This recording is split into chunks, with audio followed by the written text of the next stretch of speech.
जो सामाजिक उपेक्षा के शिकार रहे, कहीं न कहीं वो दबाव में रहे, किसी के प्रभाव में रहे, जहाँ वो कुंठित हो गए और उनको यहाँ वहाँ से हमारा विभाग, बाल श्रम आयोग सब मिलकर उसको रेस्क्यू करके लाता है। और सबसे बड़ी समस्या होती है कि वो जब अपने घर को वापस किए जाते हैं बच्चे,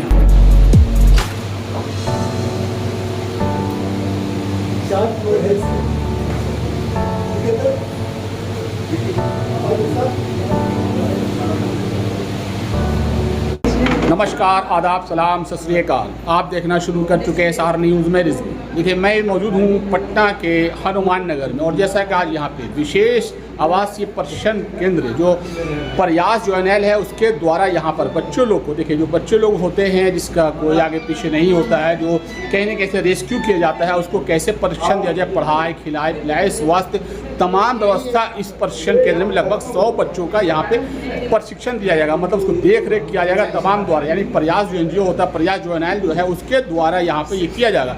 आज इसका शुभारंभ किया गया है, जो कहा जा सकता है जो बिहार सरकार के मंत्री है उन्होंने अपने हाथों से रिबन काट करके यहाँ पे इसका शुभारंभ किया गया। और देख सकते हैं तमाम लोग यहाँ पे, बच्चे लोग मौजूद है, यहाँ पे गार्जियन लोग मौजूद है, तमाम लोग, और यहाँ पे अधिकारी लोग, तमाम लोग मौजूद है और क्या कह रहे हैं वो भी हम आपको सुना रहे हैं। धन्यवाद।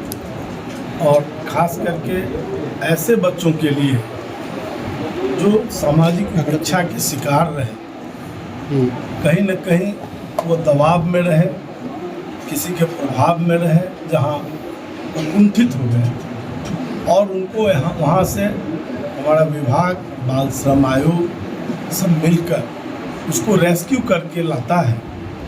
और सबसे बड़ी समस्या होती है कि वो जब अपने घर को वापस किए जाते हैं बच्चे ससम्मान, तब भी वो फिर से उस काम में पुनः नहीं चले जाएं, फिर से नहीं वहाँ तक पहुँच जाएं। इसके लिए ये बहुत ज़रूरी है कि इस प्रकार के विशेष प्रशिक्षण केंद्रों के माध्यम से उन बच्चों को, हम भारत का एक सभ्य नागरिक जब तक वो बालिग मताधिकार को प्राप्त नहीं कर लेता है तब तक उसकी शिक्षा, दीक्षा, खेल कूद सबके बारे में समग्रता से चिंता करें और उसको उस लायक हम बनाएं। ये हमारे विभाग और बाल श्रम आयोग का मूल रूप से ये दायित्व है और उसमें मैं विशेष रूप से धन्यवाद दूंगा बाल श्रम आयोग के भी अध्यक्ष, उपाध्यक्ष जी को भी, कि ये लोग भी उस काम में लगातार लगे रहते हैं।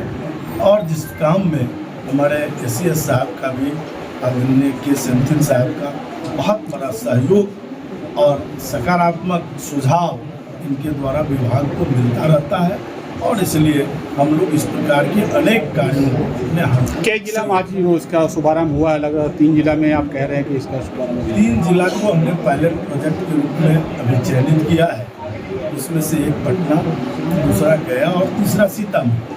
उसके अलावा फिर 4 और जिले में हम लोग इस काम को प्रारंभ करेंगे, जिसमें नालंदा वगैरह भी। सर, जिस तरह से बिहार तरक्की कर रहा है, बिहार जो उन्मूलन बाल श्रम की बात करें तो लगभग इसको हम लोग कब तक हासिल कर लेंगे सर? देखिए, अब हमने पहले तो सीधे ओवरऑल हम लोग कहते थे कि बाल श्रम मुक्त करना जी, लेकिन अब हम लोगों ने टारगेट लेकर उसको करना शुरू किया कि प्रथम चरण में हम इतने दिनों में इतने पंचायत को करेंगे, फिर इतने दिनों में इतने पंचायत, और धीरे धीरे पूरे बिहार को हम बाल श्रम मुक्त देखना चाहते हैं, क्योंकि ये सामाजिक अभिशाप, और इस अभिशाप को हम वरदान में कैसे बदल सकते हैं, उन बच्चों को हम कैसे भविष्य दे सकते हैं। भविष्य तो वो स्वयं भी करते हैं, लेकिन उसमें जो हमारा सहयोग कैसे सार्थक होगा, इस दिशा में हम लोग प्रयास। सर के द्वारा यहाँ पे क्या क्या व्यवस्था होगा खासकर बच्चों के लिए सर? यहाँ पे 100 बच्चा के लिए रहने के लिए हम लोग का व्यवस्था है। किए हैं। ये आप जानते हैं प्रयास जो NGO है उनके माध्यम से इसको संचालन है किया जाएगा। यहाँ पे बच्चों के लिए है बेसिक एजुकेशन है और उनको स्कूल के साथ जोड़ने के लिए भी व्यवस्था है। फिर हम मनोरंजन के लिए भी कुछ व्यवस्था करेंगे। फिर खाना पीने के लिए है, ये सब है। ये खुशी की बात है, ये बहुत अच्छे लोकेशन पे आज है, यहाँ पे है, ये शुरू हुआ है व्यवस्थित ढंग से हम लोग का देखे है। बहुत यहाँ पे है सारी व्यवस्था के लिए पर्याप्त है, स्पेस है। मैं उम्मीद करता हूँ ये पूरे देश का एक मॉडल के रूप में है, ये सेंटर में काम करेगा। ये आशा के साथ मैं शुभकामना देता हूँ और बाल श्रम मुक्त बिहार के लिए हम लोग जो है प्रयास। कितने बच्चे का यहाँ पर रहेगा प्रशिक्षण का शिविर का, कितने बच्चे टारगेट है सर यहाँ पे 100 बच्चे के लिए हम लोग। अरविंद जी जो चाइल्ड लेबर कमीशन के वाइस चेयरमैन हैं, इतने सारे लोग जो आज आए हैं इस कार्यक्रम में, जिसमें कि आवासीय प्रशिक्षण केंद्र पटना में शुरू हुआ है। ये ऐसे बच्चों के लिए है जिनको कि चाइल्ड लेबर रेस्क्यू ऑपरेशंस में देश के अलग अलग हिस्सों से बिहार लाया गया। क्योंकि जो आपको मालूम है कि बिहार की बहुत बड़ी संख्या में लाखों लाख बच्चे बिहार के बाहर चले जाते हैं, उनको एक्सप्लॉइट किया जाता है, उनकी ट्रैफिकिंग होती है, उनको चाइल्ड लेबर के तौर पर इस्तेमाल किया जाता है और फिर वो तमाम बच्चे बहुत विषम स्थितियों में रहते हैं हर जगह। और फिर ऐसा है कि जो गवर्नमेंट ऑफ बिहार की लेबर डिपार्टमेंट है, पुलिस डिपार्टमेंट है, वॉलंटरी ऑर्गेनाइजेशंस हैं, वो सभी मिल करके इन बच्चों को लाती है।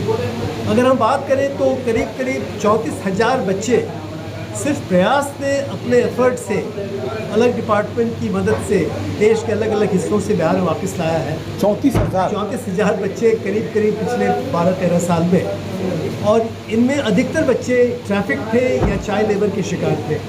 और ऐसे बच्चे जब वापस आते हैं, यानी उनको चाइल्ड वेलफेयर कमेटी में प्रोड्यूस किया जाता है, उसके बाद उन बच्चों को किसी शेल्टर होम में रखा जाता है और लंबे समय तक नहीं रखने की वजह से उन बच्चों को वापस अपने परिवार के साथ कर दिया जाता है।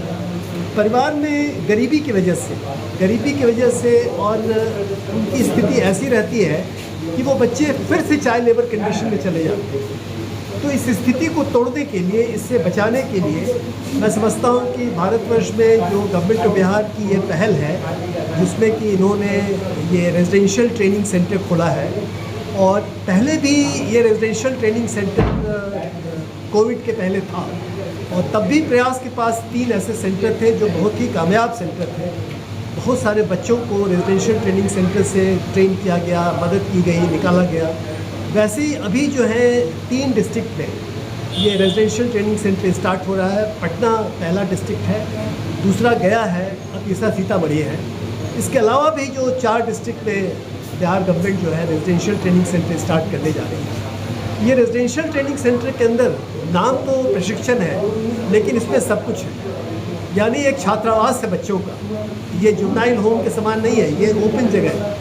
और इस छात्रावास में बच्चों का एजुकेशन, बच्चों का कौशल विकास, बच्चों का सेहत, बच्चों के लिए खाने पीने का अच्छा इंतजाम, बच्चों के रहने का शानदार इंतजाम मैं कहूँगा, बच्चों के प्रशिक्षण का, बच्चों के हेल्थ का, ये सभी चीज़ देखा जाएगा। इस बच्चे के परिवार, अभिभावक यहाँ आ सकते हैं, जा सकते हैं, देख सकते हैं। तो आप ये समझें कि इस ढंग की स्थिति में जो बच्चे हैं, इतने गरीब बच्चे हैं जिनकी ऐसी विषम स्थितियों में पूरा जीवन गुजरा है, ऐसे बच्चों के लिए ये तो आप एक बहुत शानदार जगह है और यहाँ पे हर ढंग का लाभ उनको होगा।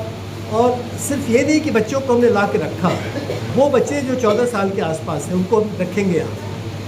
तब से लेकर के 18 साल तक बच्चे यहाँ रह सकते हैं। हम कोशिश करेंगे कि न तो सिर्फ बच्चों को शिक्षा दें, बल्कि कोई कौशल प्रशिक्षण उनको दें।